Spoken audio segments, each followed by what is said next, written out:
तो आज का हमारा टॉपिक है सादृश्यता या सहसंबंध, यानी जिसको हम एनालॉजी भी बोलते हैं। इसमें क्या है, सादृश्यता मतलब या तो उसके समान दिखे या फिर सहसंबंध, उसके जैसा कोई संबंध हो। इस तरह के जो क्वेश्चन होंगे, 4 क्वेश्चन आएंगे आपके, एक ही पूरा पार्ट है, अलग है। 4 क्वेश्चन में आपको क्या होगा, 2-2 के सेट करके दिए जाएंगे। पहले 2 फिगर होंगे, उनके बीच में एक रिलेशन होगा, कोई संबंध होगा। उसके बाद 2 फिगर दिए जाएंगे, उन दोनों के बीच में भी वैसा ही संबंध होना चाहिए जैसा तुमने पहले 2 चित्रों के बीच में संबंध खोजा है। और उसमें तीसरा जो होगा वो आपको दिया जाएगा। चौथा वाला जो चित्र है, चौथा स्थान पर जो बना होता है, यानी कि चौथा जो स्क्वायर होगा, उस वर्ग को पूरा खाली रखा जाएगा, वहां पे क्वेश्चन मार्क लगा होगा और आपको पता करना होगा कि चौथे स्थान पर किस तरह का आएगा। और उसका ऑप्शन आपको, उसके आगे 4 ऑप्शन मिलेंगे ABCD, उन चारों में से एक ऑप्शन वहां पे आपको रखना होगा। तो हमारे उद्देश्य पूरा संबंध दोनों का एक जैसा हो जाएगा। ठीक है, अब इसके लिए हम क्या करेंगे, एक ये क्वेश्चन पेपर है, हम इसी को ले लेते हैं। इसमें हम देखेंगे, ये आपको दिए गए हैं 2 चित्र हैं, इसमें और इसमें जो संबंध है वही इसमें और इस आगे आने वाले में संबंध होना चाहिए। ठीक है, और यहां पे संबंध मिलने के बाद कौन सा चित्र आएगा वो ABCD में से आपको छांटना है, जो भी है। ठीक है, तो इसमें से आपको वो छांटना होगा जो इसके संबंध से मैच करता है। ठीक है, वो लॉजिक आपको अपने हिसाब से लगाना होगा। ठीक है, अब इसी तरह से ये रहेगा, सारे चित्रों में ये 4 क्वेश्चन रहेंगे, इनमें यही इसी तरीके से आपको मिलेगा। पहला दूसरे में जो संबंध होगा वही तीसरे और चौथे में संबंध रहेगा। ठीक है, इसमें आपका लॉजिक कुछ थोड़ा सा अगर हट के होगा तो आपका आंसर गलत भी हो सकता है। ठीक है, अब इसमें भी कई तरीके क्वेश्चन बनेंगे। ये पूरा चैप्टर हमने बताया था, थोड़ा सा लेंथी चैप्टर है, इसको कई पार्ट में बांटा गया है। तो उन पार्ट्स में क्या करना है हमको, जैसे अब इनमें कोई संबंध होगा, दिशा संबंधी संबंध हो सकता है कि किसी की दिशा का परिवर्तन हो रहा है। ठीक है, दिशा मतलब इधर से इधर जा रही हो, अभी उसके बारे में भी हम एक अलग से पढ़ाएंगे। दूसरा हो सकता है कि संख्या परिवर्तन हो रहा हो, कहीं पर 2 से 3, 3 से 4, 4 से 5 ऐसे करके, या संख्या घट भी सकती है, बढ़ भी सकती है। ठीक है, स्थान परिवर्तन, स्थान का परिवर्तन हो सकता है कि कभी इस कॉर्नर पे है तो इस कॉर्नर पे आ गया, इस पे है तो इस पे आ गया, इस तरीके के, या ऊपर से नीचे आ सकता है, लेफ्ट से राइट जा सकता है। इस तरीके से कोई भी हमारा उस चित्र के अंदर छोटे छोटे जो ऑब्जेक्ट रहते हैं वो स्थान अपना बदल सकते हैं। स्वरूप परिवर्तन हो सकता है, स्वरूप मतलब उसका रूप ही बदल सकता है। कहीं ट्रायंगल है तो स्क्वायर हो गया या रेक्टेंगल हो गया।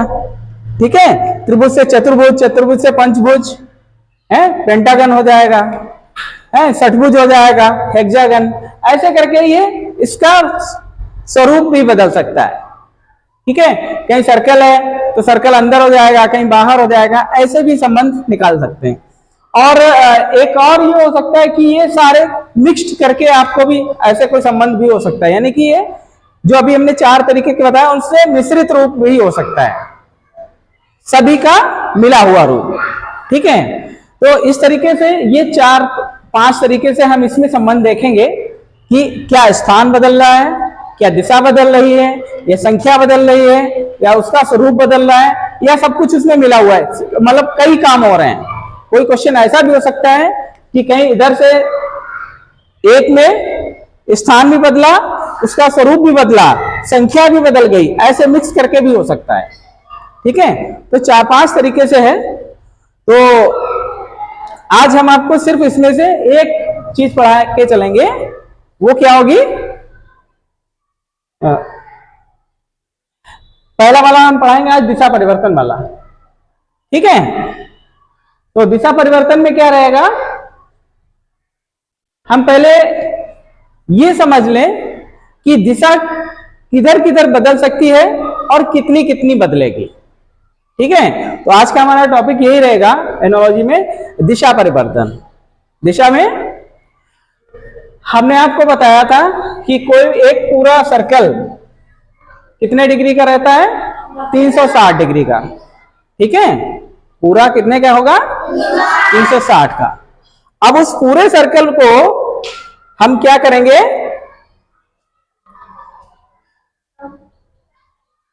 इस सर्कल को हमने क्या किया? 4 भागों में बांट दिया। ठीक है,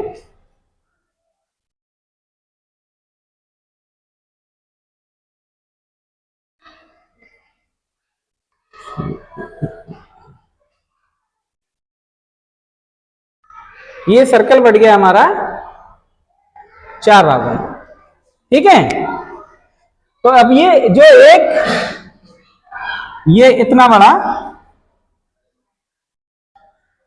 ये लगभग 90 डिग्री का एक बनता है जाके।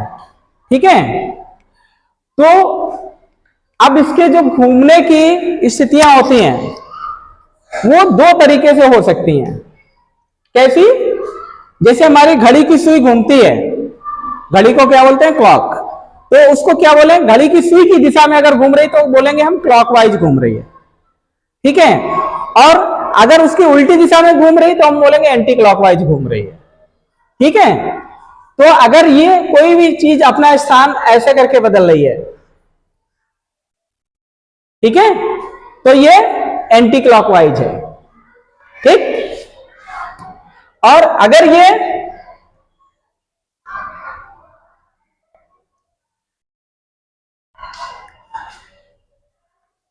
इस तरीके से घूम रही है, कोई चीज इस दिशा में घूम रही है, तो ये होगी क्लॉकवाइज। ठीक है, तो ये 2 तरीके हो सकते हैं, इधर घूम रही है या इधर घूम रही है, ये हमको देखना है।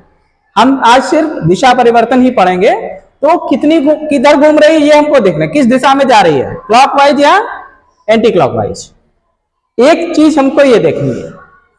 दूसरी चीज, कितनी घूम रही है, उसमें परिवर्तन कितना आ रहा है। ये जो हमने बांटा है ये कितना है? 90 डिग्री का। ठीक है, ये कितना है? 90 डिग्री का। हो सकता है कि वो 90 डिग्री घूम रही हो। ठीक है, यानी कि यहां पर है तो यहां पे आ गई, यहां पर है तो यहां पे आ गई, और यहां से या फिर इधर आ गई। यहां से अगर यहां आई तो 90 डिग्री एंटी क्लॉकवाइज घूमी, और यहां से यहां आ गई तो 90 डिग्री क्लॉकवाइज घूमी। ठीक है, तो ये सब जो है करने के लिए क्या करेंगे हम? अब कोई जरूरी नहीं कि 90 डिग्री ही घूमे, 90 का आधा भी घूम सकती है। तो ये हमारे पास हो गया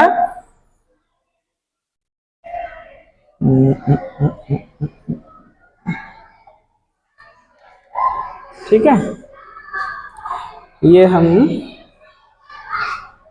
कर लेते हैं।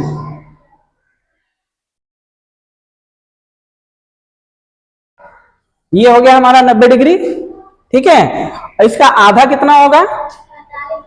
45 डिग्री लगभग ऐसे जाएगा, थोड़ा सा कम ज्यादा है, ऐसे हमने हाथ से कर दिया है, तो ये लगभग ऐसे रहेगा। अब करना क्या है हमको? क्या करेंगे? देखो, हमको ऐसे करके एक ये स्क्वायर मिलेगा। ठीक है, ये स्क्वायर मिलेगा। अब इस स्क्वायर में हमको क्या देखना है कि एक कोने से दूसरे कोने तक जा रहा है तो कितना परिवर्तन हो रहा है? 90 डिग्री का। इस कोने से इस कोने तक आ रहा है तो कितना परिवर्तन हो रहा है? 90 डिग्री का। इस कोने से इस कोने पे आ रहा है तो कितना परिवर्तन हो रहा है? 90 डिग्री का।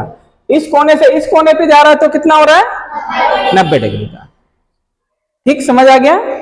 अब दूसरी चीज जो हमें ध्यान रखनी है वो ये है कि अगर इस बीच से और इस बीच तक आ रहा है, यहां से यहां तक घूम रहा है तो कितने डिग्री बदला? तो भी 90 डिग्री है। ठीक है, मतलब अगर बीच से बीच तक बदला, चाहे कोने से बदले या इस बीच से लेके यहां तक आ गया तो वो 90 डिग्री घूमा। फिर यहां से वो अगर यहां आया तो भी 90 डिग्री वो घूमा यहां पे। ठीक है, और यहां से फिर यहां पे आया तो भी 90 डिग्री घूमा वो। ठीक है,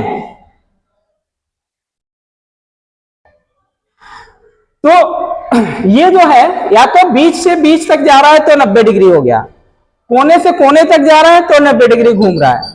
ठीक है, अब हम इसका आते हैं आधे पे, यानी कि 45 डिग्री।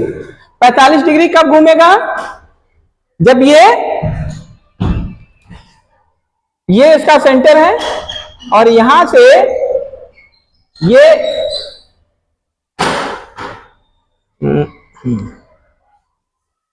इतना तो हो गया 90 डिग्री।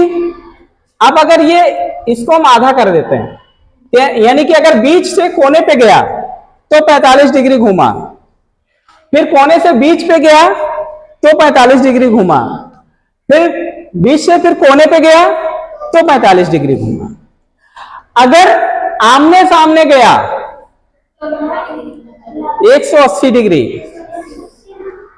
90 में यहां से यहां आ जाएगा, और यहां से अगर यहां आ जाता है तो 180 डिग्री घूमा, इस कोने से इस कोने पे आता है तो भी 180 डिग्री घूमा। ठीक है, मतलब आमने सामने अगर पहुंचती है कोई भी चीज तो वो 180 डिग्री घूमती है। तो इस तरह का संबंध आएगा दिशा परिवर्तन में कि हो सकता है कि वो clockwise 45 degree, clockwise 90 degree, clockwise 135 degree भी घूम सकती है। 135 मतलब 90 प्लस 45। ठीक है, ये इसका रहता है, यानी कि ये कितनी आएगी? 90 प्लस 45 में लगभग इतना आ जाएगा। ठीक है, कितना? यहां से लेके ये यहां तक। ठीक है, तो इतना ये कितना हो जाएगा? 135 डिग्री। ठीक, तो ये लगभग इतना आ जाएगा आपका। तो ऐसे 135 भी घूम सकता है। ठीक है, अब आमने सामने गया तो 180, अगर बीच से कोने पे गया या कोने से बीच पे आया तो 45 डिग्री, और बीच से बीच में आया, फिर बीच में आया, फिर बीच में आया तो 90 डिग्री घूम रहा है। कोने से कोने पे आया, कोने पे आया, कोने पे आया तो 90 डिग्री घूम रहा है। ठीक है, बस ये इतना दिशा परिवर्तन होता है। तो इस तरीके से हम दिशा परिवर्तन वाले क्वेश्चन अभी सॉल्व करेंगे, और एक बार घर पे अगर कुछ ना समझ में आए तो वीडियो जरूर देख लेना, और जो बच्चे और तैयारी कर रहे हैं उनको भी दिखाएं वीडियो, ताकि वो लोग भी इसका फायदा उठा सकें।